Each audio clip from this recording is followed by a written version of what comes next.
Priya. Oh wait, I need to do Jaitwani. Sorry guys, I'm rushing right now. Jai Shishi Guru Guranga Gandharvika Giridhari Shishi Radha Vinod Bihari Juki Jai. Shri Govinda Gopinath Maran Mohan Juki Jai. Nitil Pavishtam Vishnupad Ashata Rashata Shmar. Srila Bhakti Vedanta Narayan Goswami Maharaj Srila Gurudeva Ki Jai. Nitil Pavishtam Vishnupad Ashata Rashata Shmar. Srila Bhakti Vedanta Vaman Goswami Maharaj Ki Jai. Nitila Pavishtam Vishnupad Ashatara Shatashmad Srila Bhaktivedanta Swami Maharaj Srila Prabhupada Ki Jai. Nitila Pavishtam Vishnupad Ashatara Shatashmad Srila Bhakti Pragyan Keshav Goswami Maharaj Ki Jai. Nitila Pavishtam Vishnupad Ashatara Shatashmad Srila Bhakti Siddhanta Saraswati Goswami Prabhupada Ki Jai. Nitila Pavishtam Mahabhagavat Srila Gokshara Babaji Maharaj Ki Jai. Nitila Pavishtam Srila Satchidananda Bhakti Vinod Thakur Ki Jai. Nitula Pavishta Vaishnav Sarvabhauma Srila Jagannath Das Babaji Maharaj Ki Jai. Shri Rupana Gauriya Guru Varga Ki Jai. Shri Rup Sanatan Bhatta Raghunath Shri Jeev Gopal Patadashaguna Shar Gosai Prabhu Ki Jai. Shri Sarup Damodar Rai Ramanandari Shri Gaur Parshad Vrinda Ki Jai. Namachay Shri Haridas Thakur Ki Jai. Prem Se Kaho Shri Krishna Chaitanya Prabhu Nityananda Shri Advaita Gadadhar Shivasari Gaur Bhakta Vrinda Ki Jai. Shri Kshetra Mandala Gaura Mandala Braja Mandala Mathura Vrindavan Dham Ki Jai. Sarva Abhishta Bharati Giriraj Maharaj Ki Jai. Shri Radha Kunda Shama Kund Ki Jai. Shri Yamuna Devi Ganga Devi Ki Jai. Shri Tulsi Maharani Vrinda Devi Ki Jai. Shri Bhakti Devi Ki Jai. Shri Purnamasi Yoga Maya Ki Jai. Shri Gopeshwar Mahadev Ki Jai. Shri Hari Naam Sankirtan Ki Jai. Ananta Koti Vaishnav Vrinda Ki Jai. Samagata Gaur Bhakta Vrinda Ki Jai. Shinitai Gaur Premanande Hari Hari Bo. Vandeham Shri Guru Shri Yuta Parakamalam Om Jnanatimirandasya Jnananjana Shalakaya Chakshurunmilitam Yena Tasmai Shri Guruve Namaha. Namo Vishnu Padaya Radhikaya Priyatmane Shri Śrīmad-Bhakti Vedanta Narayana Namine. Namo Om Vishnu Padaya Krishna Prishtaya Bhutale Śrīmate Bhakti Vedanta Swaminiti Namine. Vanchakalpatarubhyascha kripa sindhubhya cha nam pavanebhyo vaishnavebhyo namo namaha. Namo Mahavadanyaya Krishna Prema Pradayate Krishnaya Krishna Chaitanya Namne Gauratvishe Namaha. Guruve Gaurachandraya Radhikaya Tadalaya Krishnaya Krishna Bhaktaya Tarabhaktaya Namo Namaha. Yam Prabrajantam Anupetam Apeta Krityam Tvaipayano Virahakatara Ajuhavo Putreti Tanmayataya Taravo Bhinedu Stang Sarvabhuta Hridaya Munimanatosmi. Narayanam Namaskrityam Narang Chaiva Narottamam Devim Saraswatim Vyasam Tato Jayam Udirayet. Shrinvatang Sakata Krishna Punya Shavana Kirtana Redantasta Yabhadrani Vedunoti Suritsatam. Nashta Prayeshvabhadreshu Nityam Bhagavata Sevaya Bhagavatuttama Shloke Bhaktir Bhavati Naishtaki. Tavai Vasmi Najivami Tvaya Vina Iti Vigyaya Radhe Tvam Nayamam Charanantikam. Bhaktya Vihina Aparada Lakshay Kshiptashtakama Ditarangamadhe Kripa Maitam Sharanam Prapana Vrinde Namaste Charanarvindam. Bhaja Shri Krishna Chaitanya Prabhu Nityananda Shri Advaita Gadadhar Shivasari Gaur Bhakta Vrinda. Hare Krishna Krishna Krishna Hare Hare Hare Rama, Rama Rama, Hare Hare.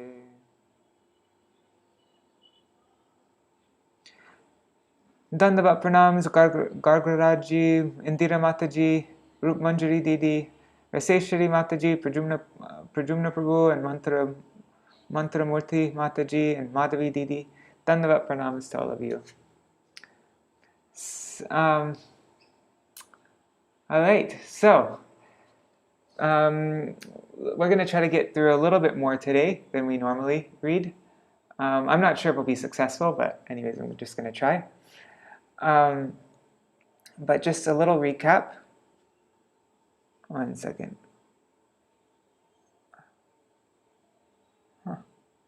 That's strange. So, Priyavrata's first son, Agnidhar, ruled Jambudvip.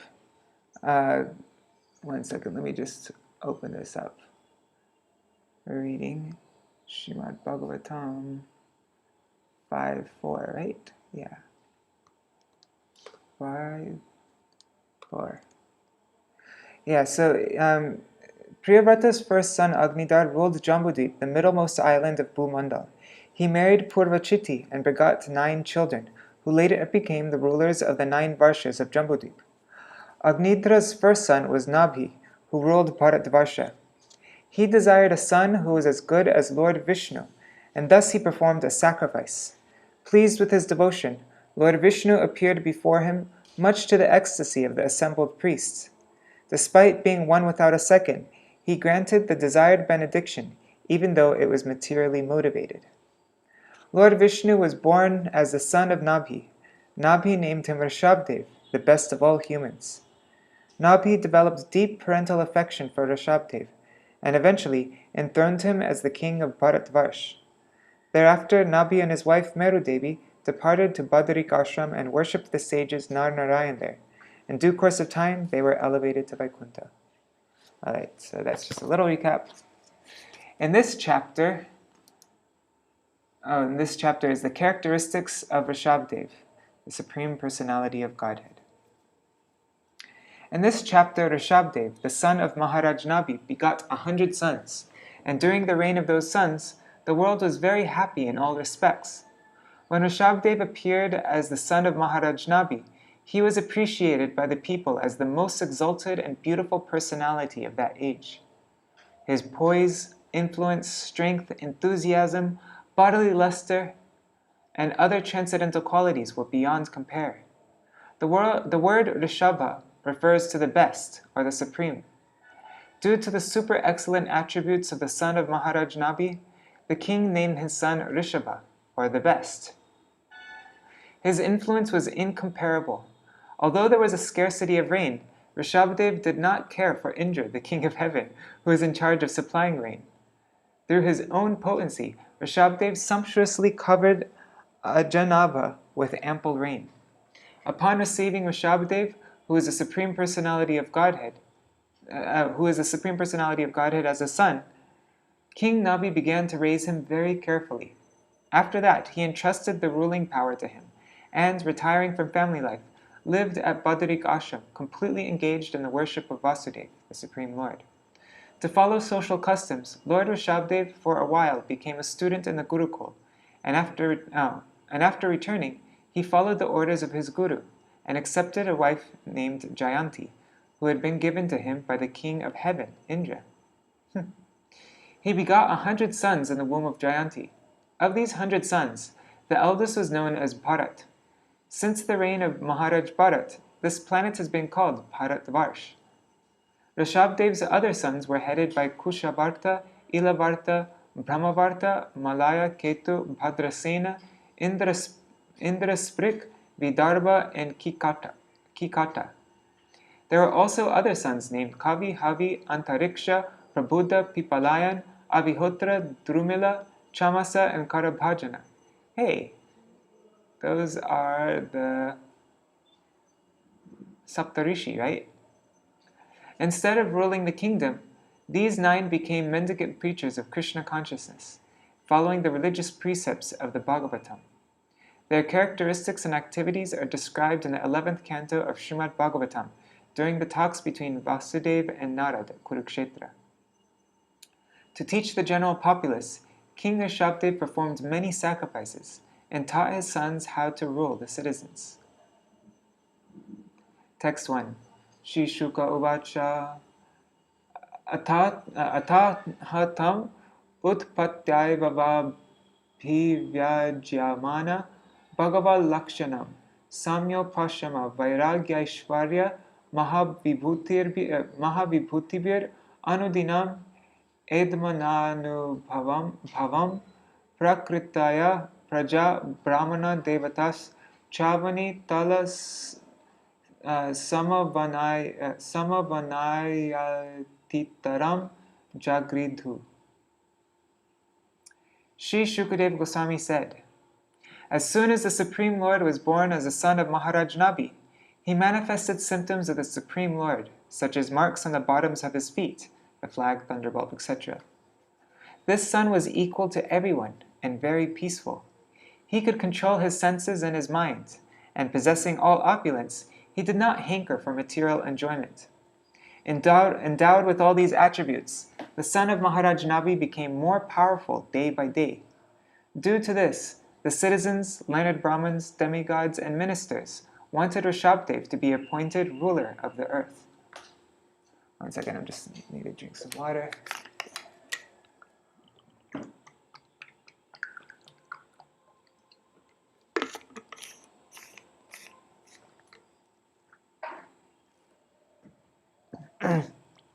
Purport by Srila Prabhupada. In these days of cheap incarnations, it is very interesting to note the bodily symptoms found in an incarnation. From the very beginning of his birth, it was observed that Ṛṣabhadeva's feet were marked with the transcendental signs, a flag, thunderbolt, lotus flower, etc. In addition to this, as the Lord began to grow, he became very prominent. He was equal to everyone. He did not favor one person and neglect another. An incarnation of God must have the 6 opulences: wealth, strength, knowledge, beauty, fame, and renunciation. It is said that although Ṛṣabhadeva was endowed with all opulences, he was not at all attached to material enjoyment. He was self-controlled and therefore liked by everyone. Due to his super excellent qualities, everyone wanted him to rule the earth. An incarnation of God has to be accepted by experienced people and by the symptoms described in the Shastras. An incarnation is not accepted simply by the adulation of foolish people.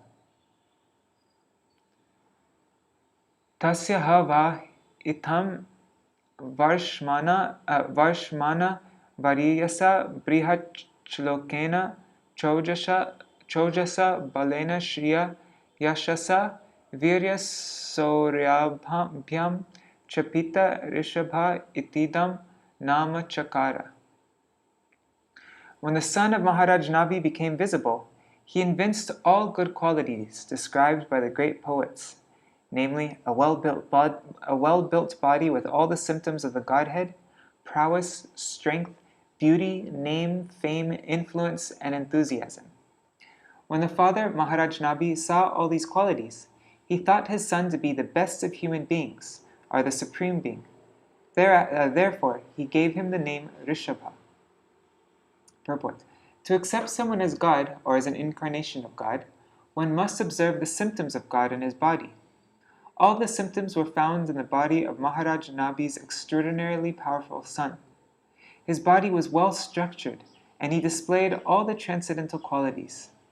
He showed great influence, and he could control his mind and senses. Consequently, he was named Ṛṣabha, which indicates that he was the supreme living being. Yasya hindra spardhamano bhagavan varshe navavarsha tar avadharya bhagavan Ṛṣabhadevo yogeshvara prahasyatma yogamayaya savarsham ajanabham namabhyavarshat. Indra, the king of heaven, who was very materially opulent, became envious of King Ṛṣabhadeva. Consequently, he stopped pouring water on the planet known as Bharatvarsha. At that time, the Supreme Lord Ṛṣabhadeva the master of all mystic power, understood King Indra's purpose and smiled a little. Then, by his own prowess, through Yogamaya, his internal potency, he profusely poured water upon his own place, which is known as Ajanabha. I swear to God, like 85% of the time we talk about Indra, it's about him being super envious of somebody and like doing something really immature. Purport. We find the word Bhagavan used twice in this verse. Both King Indra and Ṛṣabhadeva, the incarnation of the Supreme Lord, are described as Bhagavan. Sometimes Narad and Lord Brahma are also addressed as Bhagavan. The word Bhagavan means that one is a very opulent and powerful person like Brahma, like Lord Brahma, Lord Shiva, Narad, or Indra. They are all addressed as Bhagavan due to their extraordinary opulence. King Ṛṣabhadeva is an incarnation of the Supreme Lord, and therefore he was the original Bhagavan. I guess that's why we say Swayam Bhagavan, if we really want to be specific about Krishna, Swayam Bhagavan. Consequently, he is described herein as Yogeshwar, which indicates that he is the most powerful spiritual potency. He is not dependent on King Indra for water. He can supply water for himself, and he did so in this case. In Bhagavad Gita it is stated, Yagyad bhavati parajanya. Due to the performance of yagya, clouds of water are manifest in the sky. Clouds and rainfall are under the management of Indra, the heavenly king. But when Indra is neglectful, the Supreme Lord himself, who is also known as Yagya or Yagyapati, takes the task upon himself. Consequently, there is sufficient rainfall in the place named Ajanabha. When Yagyapati wants to, he can do anything without the help of any subordinate. Therefore, the Supreme Lord is known as Almighty. And that in the present age of Kali, there will eventually be a great scarcity of water, anavrishti, for the general populace due to ignorance, and the scarcity of yagya ingredients. Due to the ignorance and scarcity of yagya ingredients, the general populace will neglect to perform yagyas. Śrīmad-Bhāgavatam therefore advises, Yagyai sankirtana praya yajanti hi sumedasaha. After all, yagya is meant to satisfy the Supreme Personality of Godhead. In this age of Kali, there is a great scarcity and ignorance. Nonetheless, everyone can perform Sankirtan Yagya. Every family and every society can conduct Sankirtan Yagya at least every evening. That's good, because that's the only time I've been going for kirtan in the temple. In this way, there will be no disturbance or scarcity of rain. That's really cool. It is essential for the people in the age to perform the Sankirtan Yagya in order to be materially happy and to advance spiritually. Wow, so doing Sankirtan is our environmental work. Navistu yatabhilashitam suprajastvam avarudhati pramoda bhra vivalo gadkadaksharaya gira swairam grihita naraloka sadharmam bhagavantam purana purusham maya vilasita matir vatsa tateti sanuragam upalalayan paran nirvritam upagataha. Due to getting a perfect son according to his desire, King Nabi was always overwhelmed with transcendental bliss and was very affectionate to his son. It was with ecstasy and a faltering voice that he addressed him, "My dear son, my darling." This mentality was brought about by Yoga Maya, whereby he accepted the Supreme Lord, the Supreme Father, as his own son. Out of his supreme goodwill, the Lord became his son and dealt with everyone as if he were an ordinary human being. Thus King Nabi began to raise his transcendental son with great affection, and he was overwhelmed with transcendental bliss, joy, and devotion.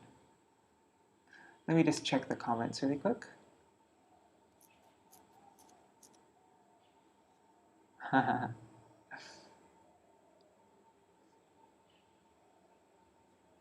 Cool. Okay. Purport. The word Maya is used in the word Maya is used in the sense of illusion. Considering the Supreme Personality of Godhead to be his own son, Maharaj Nabi was certainly an illusion. But this was transcendental illusion. This illusion is required. Otherwise, how can one accept the Supreme Father as his own son?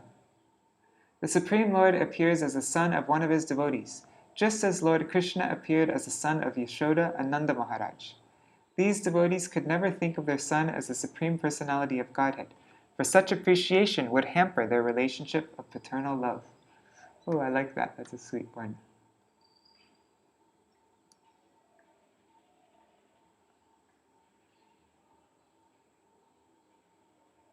I'm just saving that one. I'm trying to, I'm not sure if you read the Gaudiya Kirtan post that I made, but every time I read, I'm trying to write down one kind of advice or instruction or thing that our acharyas say. So anyhow, I'm just keeping this. And that way, when I'm reading the words of our acharyas, I can actually listen out for them. It doesn't just pass me by. Viditanuragam apora prakriti janapado rajanabhir atmajam samaya setu rakshayam abhishitya brahmaneshu panidhaya saha merudevya vishalayam prasanna nipunena tapasa samadhi yogena nara narayanakyam bhagavantam vasudevam upasina kalena tan mahimanam avapa. King Nabi understood that his son Ṛṣabhadeva was very popular among the citizens and among the government officers and ministers. Understanding the popularity of his son, Maharaj Nabi enthroned him as the emperor of the world to give protection to the general populace in terms of the Vedic religious system. To do this, he entrusted him into the hands of learned Brahmins, who would guide him in administrating the government.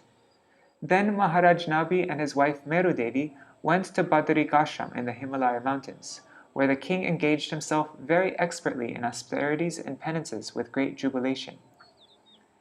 In full samadhi, he worshipped the Supreme Personality of Godhead, Narayan, who is Krishna in his plenary expansion. By doing so, in course of time, Maharaj Nabi was elevated to the spiritual world known as Vaikuntha. Purport. Let me see if this opened up. Okay, I'm going to make a new section. Quotes. Oops. There. Okay. Purport. When Maharaj Nabi saw that his son Ṛṣabhadeva was popular with the general populace and the governmental servants, he chose to install him on the imperial throne. In addition, he wanted to entrust his son into the hands of the learned Brahmins. This means that a monarch was supposed to govern strictly according to Vedic principles under the guidance of learned Brahmins, who could advise him according to the standard Vedic scriptures like Manusmriti and similar Shastras. It is the duty of the king to rule the citizens according to Vedic principles. According to Vedic principles, society is divided into 4 categories: Brahman, Kshatriya, Vaishya, and Shudra. Chaturvarnam maya shishtam guna karma vibhagashaha.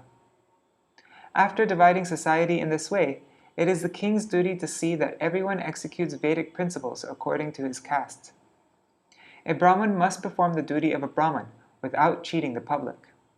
It is not that one attains the name of a Brahman without the qualifications. It is the king's duty to see that everyone engages in his occupational duty according to Vedic principles. In addition, retirement at the end of life is compulsory. Maharaj Nabi, although still a king, retired from family life and went with his wife to a place called Badrik Ashram in the Himalayas, where the deity Narayan is worshipped. The words prasanna nipunena tapasa indicate that the king accepted all kinds of austerity very expertly and jubilantly.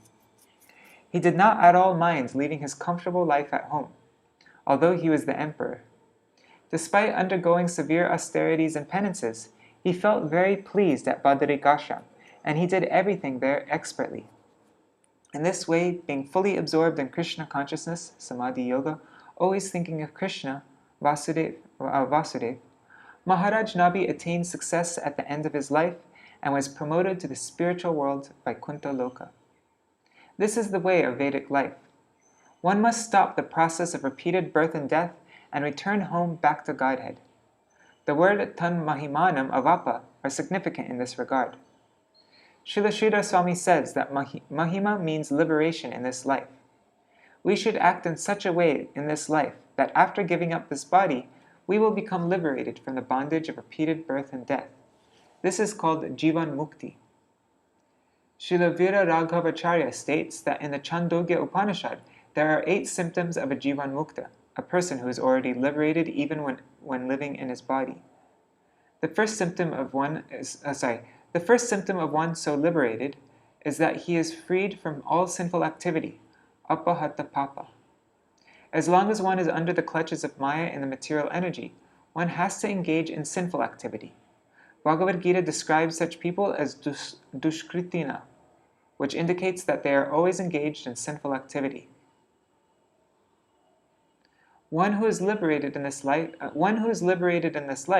does not commit any sinful activities.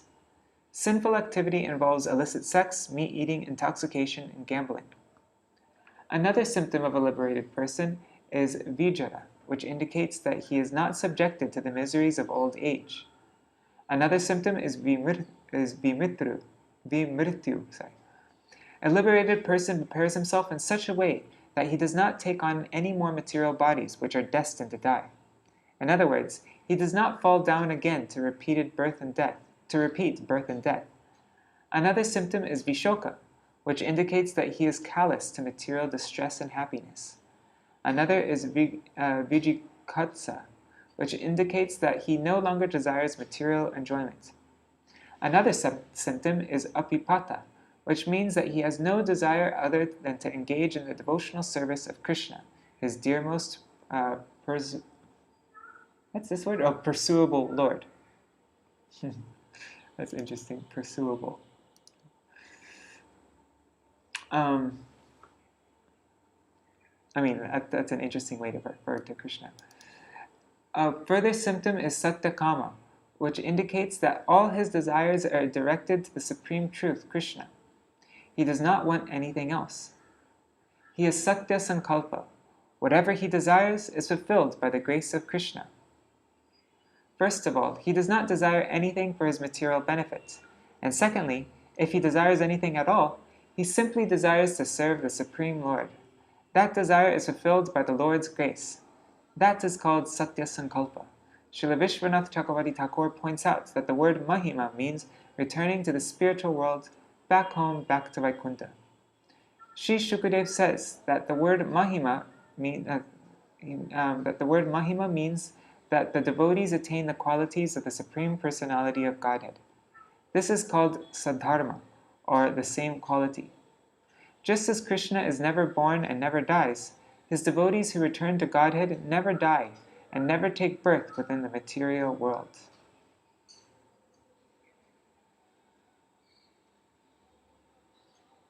Yasyaha pandaveya shlokav udaharanti.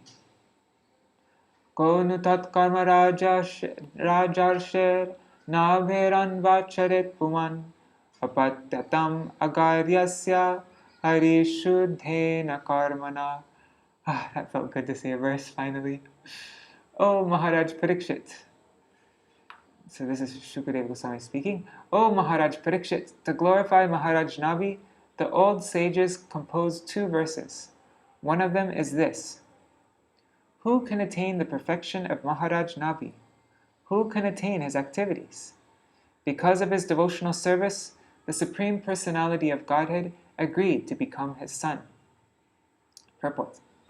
The words Shuddhena Karmana are significant in this verse. If work is not carried out in devotional service, it is contaminated by the modes of material nature. That is explained in Bhagavad Gita, Yagyartat karmanonyatra loko yam karma bandhana. Activities performed only for the satisfaction of the Supreme Lord are pure and are not contaminated by the modes of material nature. All other activities are contaminated by the modes of ignorance and passion, as well as goodness. All material activities meant for satisfying the senses are contaminated, and Maharaj Nabi did not perform anything contaminated. He simply executed his transcendental activities even when performing yajna. Consequently, he obtained the Supreme Lord as his son. Brahmanyo nyakutanavir vipramangala pujita yasya barhishi yagyesham darshayam asuro jasa. The second prayer is this. Who is a better worshipper of the Brahmins than Maharaj Nabi? Because he worshipped the qualified Brahmins to their full satisfaction, the Brahmins, by their Brahminical prowess, showed Maharaj Nabi the Supreme Personality of Godhead Narayan in person. Purport. The Brahmins engaged as priests in the sacrificial ceremony were not ordinary Brahmins. They were so powerful that they could bring forth the Supreme Personality of Godhead by their prayers. Thus Maharaj Nabi was able to see the Lord face to face. Unless one is a Vaishnav, he cannot call forth the Supreme Personality of Godhead. The Lord does not accept an invitation unless one is a Vaishnav. Therefore it is said in Padma Purana, Shat karma nipuno vipro mantra tantra visharadaha avaishnavo gurur nasyad Vaishnava Shvapacho Guru.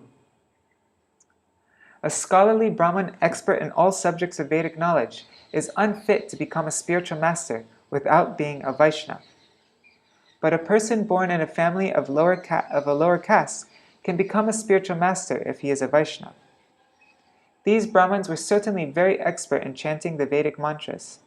They were competent in the performance of the Vedic rituals, and over and above this, they were Vaishnavas. Therefore, by their spiritual powers, they could call on the Supreme Personality of Godhead and enable their disciple, Maharaj Nabi, to see the Lord face to face. Srila Vishwanath Chakravarti Thakur comments that the word ojasa means by dint of devotional service. Yeah, and their prayers in the previous verse were so beautiful, weren't they? It's a shame I wasn't able to go over them again today. Anyhow, maybe we can go over them tomorrow. Do a recap of them. Ataha Bhagavan Ṛṣabhadeva Savarsham Karma Kshetram Anumanyamana Pradarshita Gurukula Vaso Labdha Varar Gurubhir Anugyato Grihamedinam Dharmam Anu Shikshamano Jayantyam Indra Dattayam Ubhaya Lakshmanam Karma Samamnyayam Natam. Sorry. Anyways, whatever. Abhiyunjan Atma Janam Atma Samananam Shatam Janayam Asa. After Maharaj Nabi departed for Badrikashram, the Supreme Lord Ṛṣabhadeva understood that his kingdom was his field of activities.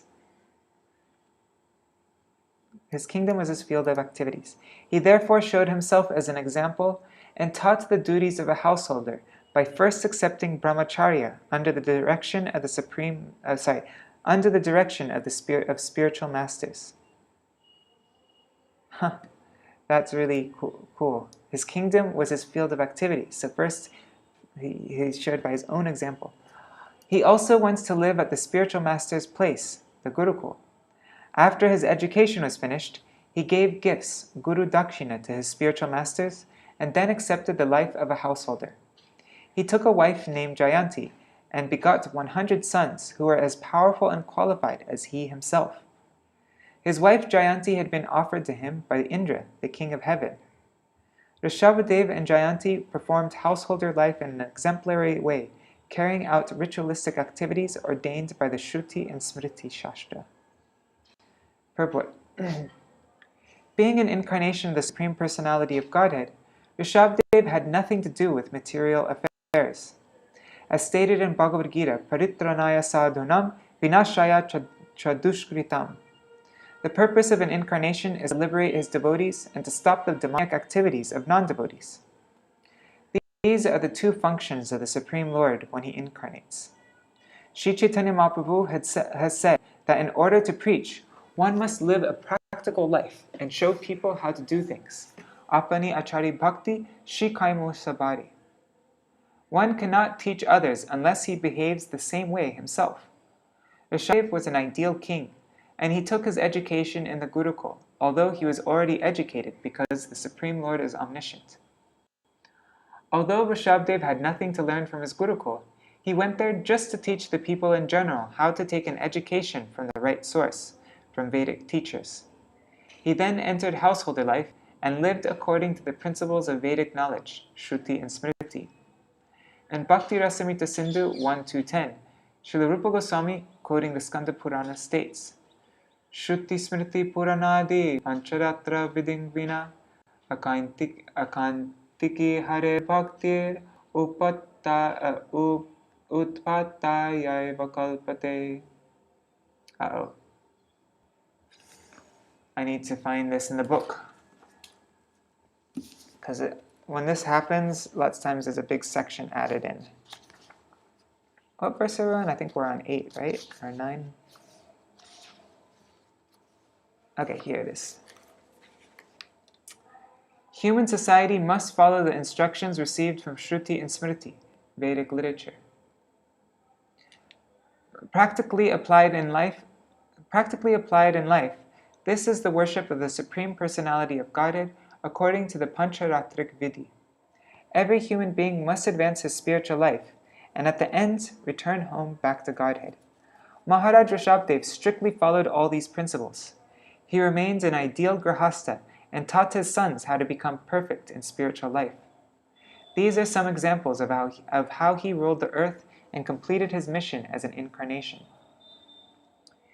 Yesham kalu mahayogi bharato jeshta shreshta guna asid yene dam varsham bharatam ivi vyapadishanti. Of Ṛṣabhadeva's 100 sons, the eldest, named Bharat, was a great exalted devotee qualified with the best attributes.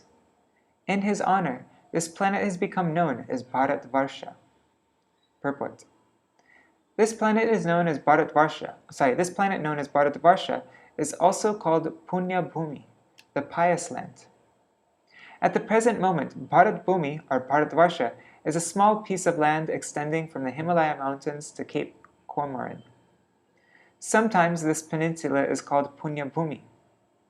Sri Chaitanya Mahaprabhu has given special importance to the people of this land.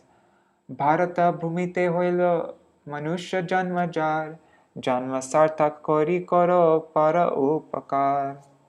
One who has taken his birth as a human being in the land of India, Bharatvarsha, should make his life successful and work for the benefit of all other people. Chaitanya Charitamrita Adi 941. The inhabitants of this piece of land are very fortunate.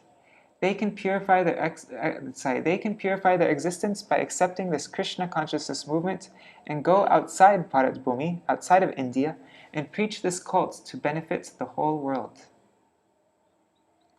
Tam anu kushavarta ila varto brahma varto malaya ketur bhadrasena indra sprig vidarbha kikata iti nava navati pradhana. Following Bharat, there were 99 other sons.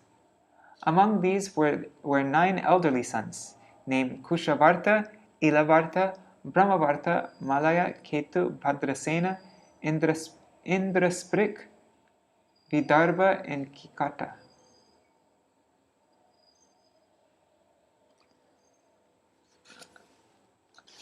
That's an interesting looking verse.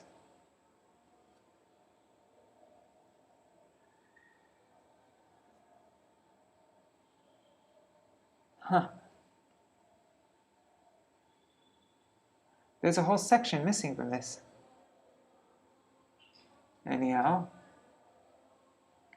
Kavir Havir Antariksha Prabhuda Pipalayana Virhotro tadrumilash chamasa karabhajana. Let me see if it comes when I... Huh. Yeah, that is so strange. Okay. Maybe I should find this in...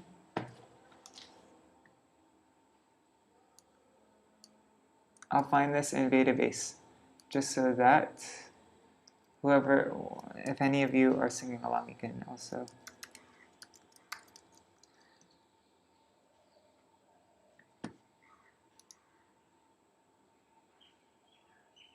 Okay, this is a section I was missing. Good thing I opened my book.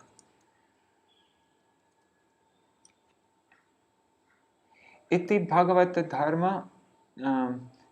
Beat you to it. Thanks for Manjari.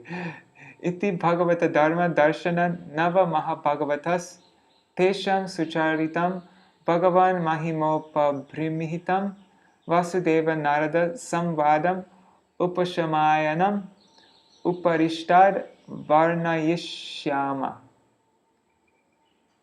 Actually, no, it's helpful that you did that because some people might be following on their computers and stuff. Okay.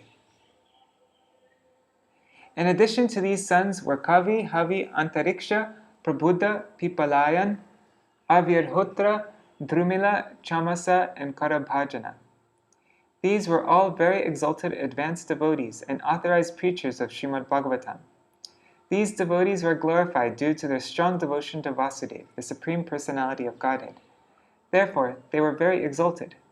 To satisfy the mind perfectly, I, Shukadeva Goswami, shall hereafter describe the characteristics of these 9 devotees when I discuss the conversation between Narad and Vasudeva.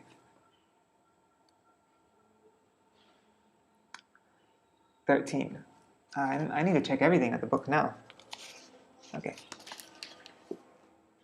Yavi Yangsha Ekashitir Jayanteya Pitur Adeshakara Mahashalina Mahashrotriya Yagya Shila Karma Vishuddha Brahmana Babhuvu.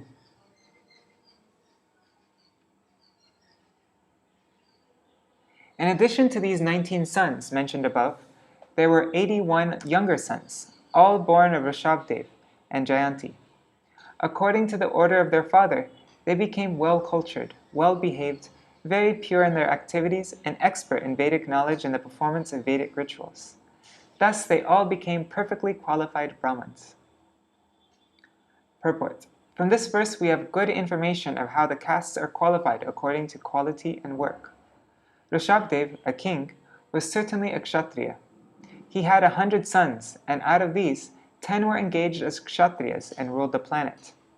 9 sons became good preachers of Śrīmad-Bhāgavatam, Mahabhagavats, and this indicates that they were above the position of Brahmins. The other 81 sons became highly qualified Brahmins. These are some practical examples of how one can become fit for a certain type of activity by qualification, not by birth.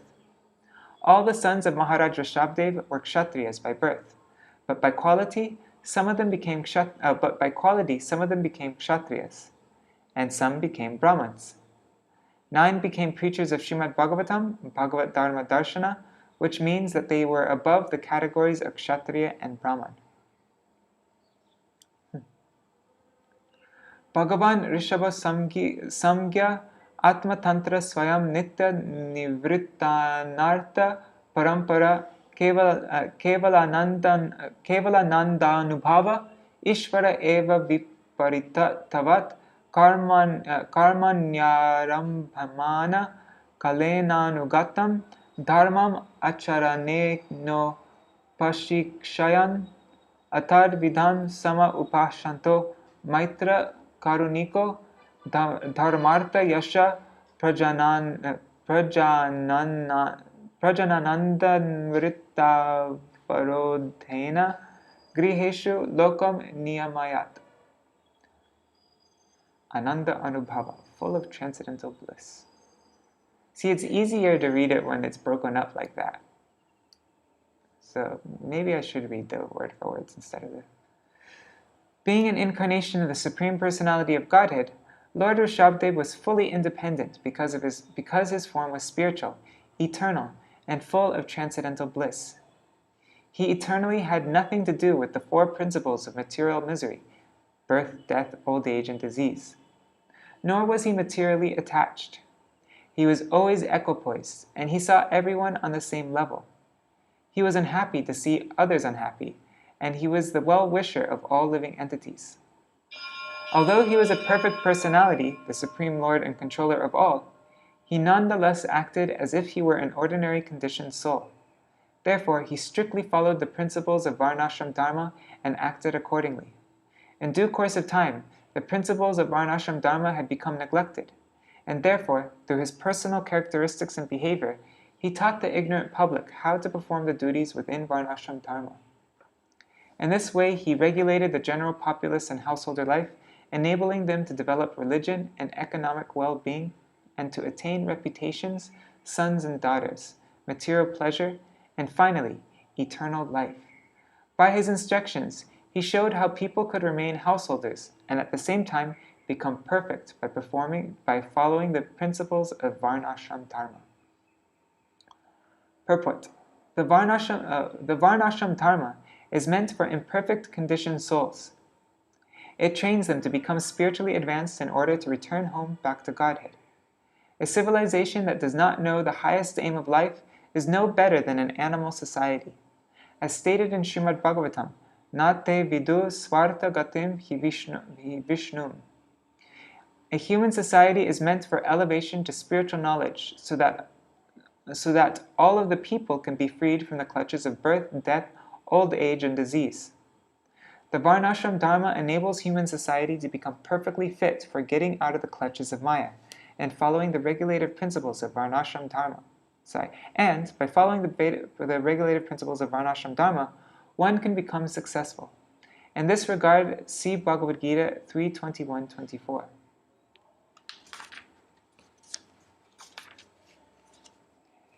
Yadyach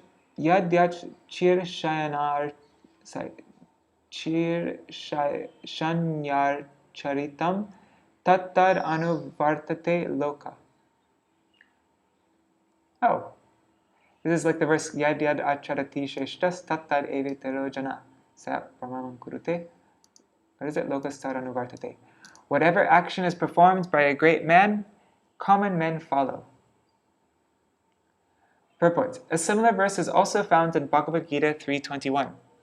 It is essential for human society to have a section of men perfectly trained as qualified Brahmins according to the instructions of Vedic knowledge. Those below the Brahminical qualification, administrators, merchants, and workers, should take instructions from those ideal people who are considered to be intellectuals. In this way, everyone can be elevated to the highest transcendental position and be freed from material attachment.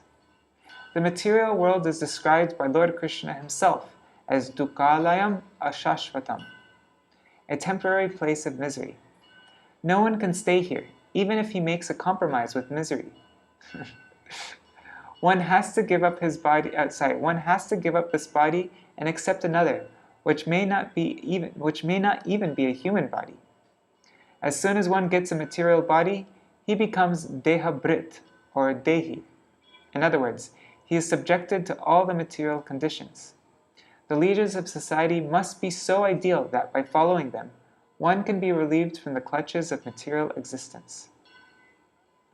Yadyapi svaviditam sakala dharmam brahman guhyam brahmanayar darshita margena samadhibhir upayanar janatam anushashasa.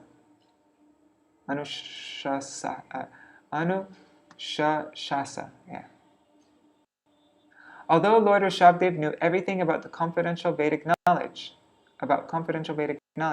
which includes information about all types of occupational duties, he still maintained himself as a kshatriya and followed the instructions of the Brahmins as they related to mind control, sense control, tolerance, and so forth.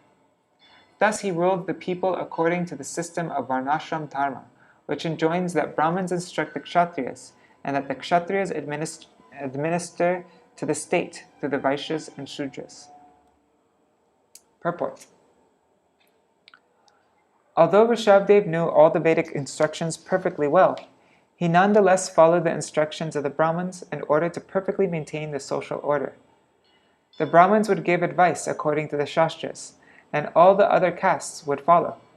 The word Brahma means perfect knowledge of all activities, and this knowledge is very confidentially described in the Vedic literatures. Men trained perfectly as Brahmins should know all Vedic literature, and the benefit derived from this literature should be distributed to the general populace. The general populace should follow the perfect Brahman. In this way, one can learn how to control the mind and senses, and thus gradually advance to spiritual perfection. Dravya desha kala vaya shraddhartvig vividho desho pachitai sarvar api kratubhi yathopadesham shatakritva iyaja. Lord Ṛṣabhadeva performed all kinds of sacrifices 100 times according to the instructions of the Vedic literatures. Thus he satisfied Lord Vishnu in every respect. All the rituals were enriched by first-class ingredients. They were executed in holy places according to the proper time by priests who were all young and faithful. In this way Lord Vishnu was worshipped, and the prasad was offered to all the demigods. Thus the functions and festivals were all successful. Purport. It is said, Kaumara acharit pragyo dharmam bhagavatan iha. Śrīmad-Bhāgavatam 761. A ritual should be performed by young men, even boys at the tender age a ritual should be performed by young men, even boys at a tender age, in order for the ritual to be performed successfully. From childhood, people should be trained in Vedic culture, especially in devotional service. In this way, one can perfect one's life. A Vaishnava does not disrespect the demigods, but on the other hand, he is not so foolish that he accepts each and every demigod as a Supreme Lord. The Supreme Lord is the master of all demigods. Therefore, the demigods are his servants. The Vaishnava accepts them as servants of the Supreme Lord, and he worships them directly. In the Brahma Samhita, the important demigods, Lord Shiva, Lord Brahma, and even the incarnations and expansions of Lord Krishna, like Mahavishnu, Garbhodakshaya Vishnu, and all the other Vishnu Tattvas, as well as the Shakti Tattvas like Durga Devi. All of these are all worshipped by the process of worshipping Govinda with the words Govinda Mari Purusham Tamaham Bhajami. A Vaishnava worships the demigods in relation to Govinda, not independently.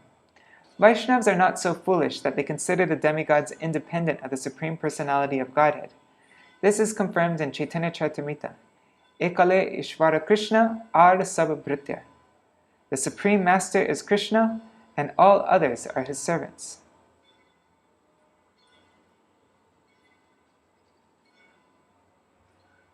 Oh, I think we're going to make it. How long? Yeah, we're almost at the end. Bhagavatarṣabhena parirakṣyamana etasmin varshe na kaśchana purusho vanchattyavidyamanam ivatmano nyasmat katanchana kimapi karhichid avikshate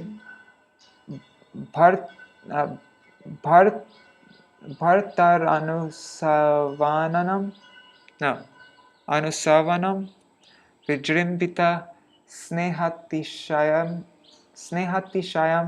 antarena. It's funny, I can read verses no problem, but prose is so difficult for me for some reason.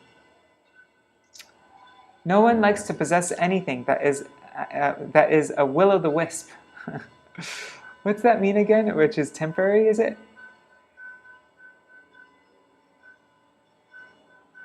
A will-o'-the-wisp is a phosphorant light seen hovering or floating at night on marshy grounds, thought to result from the combustion of natural gases. A person or thing that is difficult or impossible to reach or catch. Okay, it's a person or thing that is difficult or impossible to reach or catch.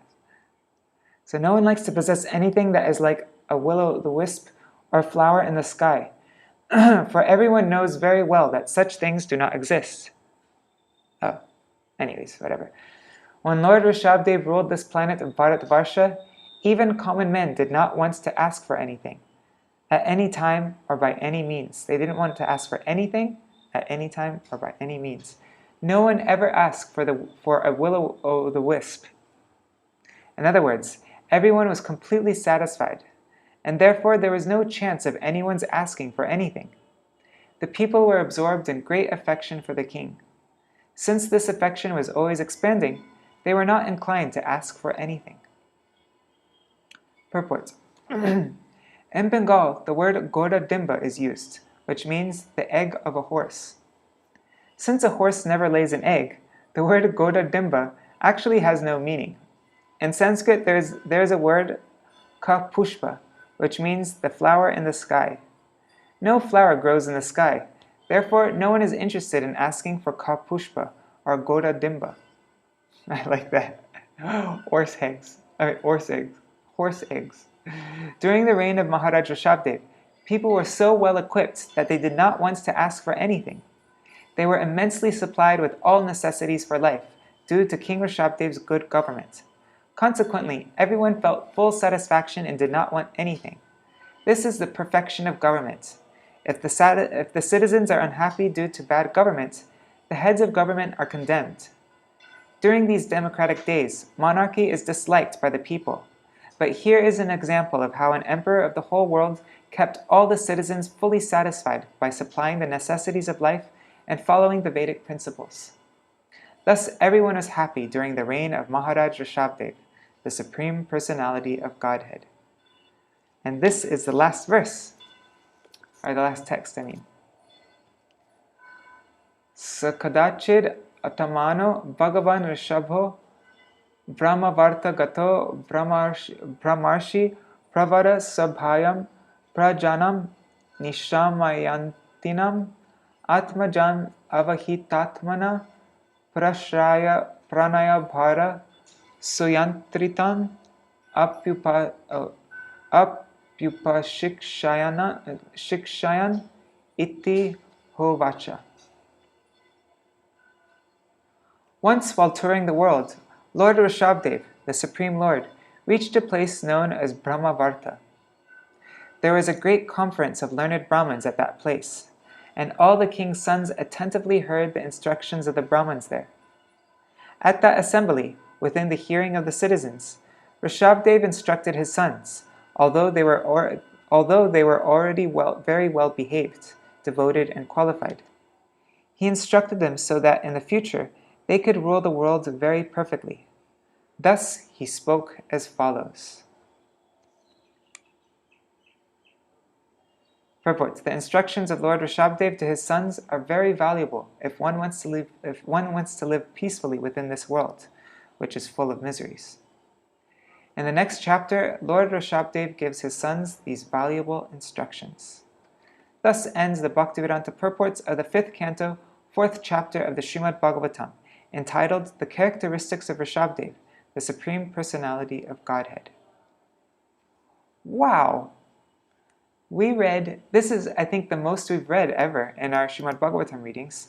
We read 6,580 words, I think. And it is not even 8 o'clock. I think the reason why we're always late is because I do a big recap in the beginning, and today we didn't do a recap. So that recap takes a lot of time, but I do like the recap. Otherwise, I forget where I am because I have a bad memory. So I'm going to continue doing the recaps, but anyhow, that's just good to know though. If we don't do a recap, we can read a lot. Hare Krishna, Krishna Krishna, Hare Hare, Hare Rama, Hare Rama, Rama Rama, Hare Hare, Hare Krishna, Krishna Krishna, Hare Hare, Hare Rama, Hare Rama, Rama Rama, Hare Hare. Nitai Gaur Hari Bol, Hari Bol, Hari Bol. Nitai Gaur Hari Bol, Nitai Gaur Hari Bol, Hari Bol, Hari Bol. Nitai Gaur Hari Bol.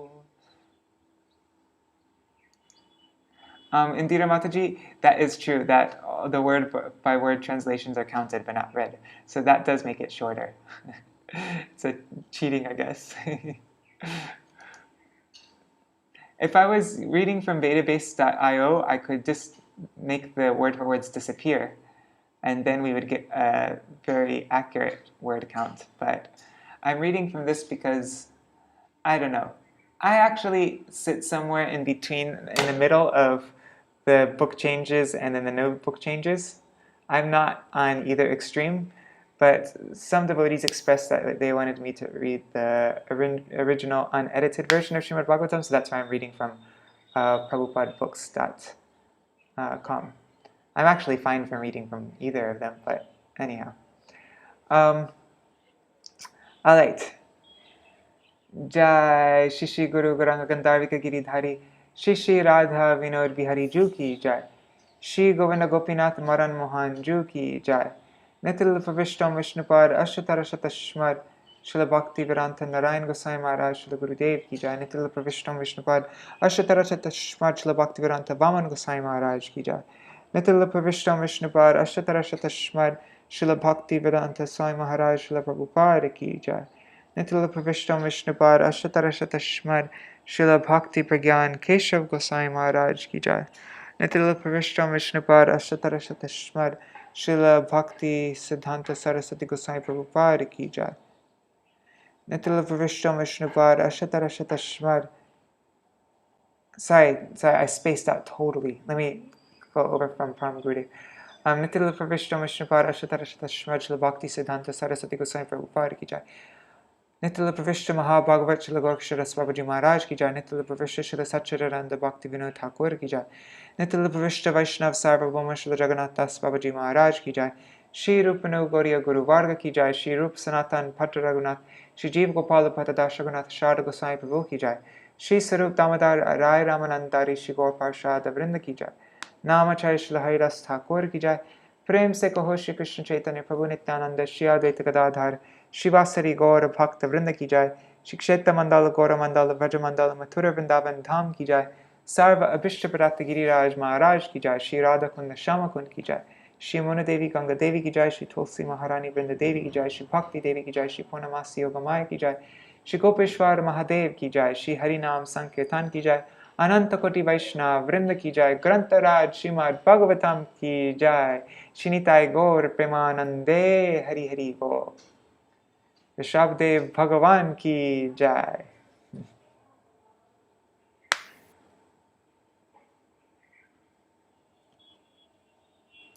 Indira Mataji is of the same opinion. There are a couple interesting podcasts about this topic by Gurudev Prabhu. Anyhow, yeah, I have thoughts on this topic. I'm not, as I mentioned, so hardcore. Something I forgot to mention yesterday, but I made a couple posts on it. I made it in our WhatsApp group and on Facebook. But yeah, yesterday was our first year anniversary of the Śrīmad-Bhāgavatam reading. I started on Chaturmasya, and last year, because of Purushottam Vrat, Chaturmasya started a lot earlier, and so July 6th was the first day of Chaturmasya, and that's when I started this.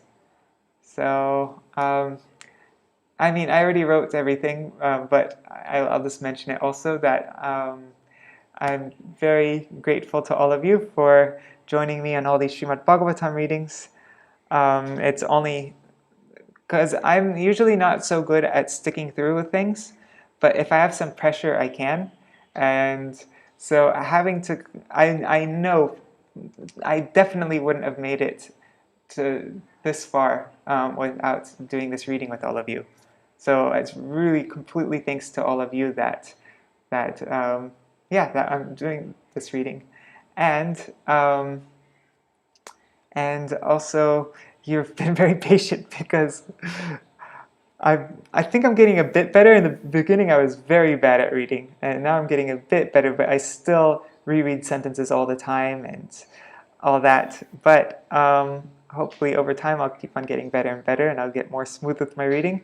But anyhow, you've been very patient with me and also with my internet. So thank you. Haribol.